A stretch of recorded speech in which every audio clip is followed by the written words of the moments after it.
ವೀಕ್ಷಕರೇ, ಇವನ ಪರಿಚಯ ಯಾರಿಗಿಲ್ಲ ಹೇಳಿ. ಬಿ ಗ್ಯಾಂಗ್ ಜೊತೆ ಅಲ್ಲಲ್ಲಿ ಮೈಕ್ ಹಿಡ್ಕೊಂಡು ತರ್ಲೆ ಪ್ರಶ್ನೆ ಕೇಳ್ಕೊಂಡು ವಿಲೇಜ್ ವಿಜ್ಞಾನಿ ಕುಡ್ಲಾ ಗಾಂಪ ಅಂತಾನೆ ಹೆಸರು ಪಡೆದಿರೋ ಕುಡ್ಲಾ ರ್ಯಾಂಪೇಜ್ ನ ಅಜಯ್ ಅಂಚನ್. ಇವನು ಈ ಹಿಂದೆ ಪುತ್ತೂರಿನ ಈಗಿನ MLA ಅಶೋಕ್ ರೈ ಇವರಿಗೆ 25 ಲಕ್ಷ ಹಣ ಕೊಡದೇ ಇದ್ದರೆ ನಿಮ್ಮ ಬಗ್ಗೆ ಮಾನಹಾನಿಕ ವಿಡಿಯೋ ಮಾಡಿ ಹಾಕ್ತೀನಿ ಅಂತ ಬೆದರಿಕೆ ಹಾಕಿದ್ನಂತೆ. ಅದಕ್ಕೆ MLA ಅವರು ಇವನ ಮೇಲೆ FIR ದಾಖಲು ಮಾಡಿದ್ರು.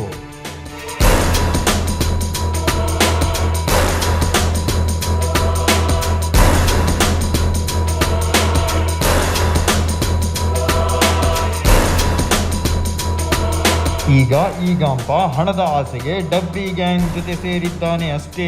ಇವನ ಬಗ್ಗೆ ಸ್ವಲ್ಪ ಎಚ್ಚರವಿರಲಿ ವೀಕ್ಷಕರೇ.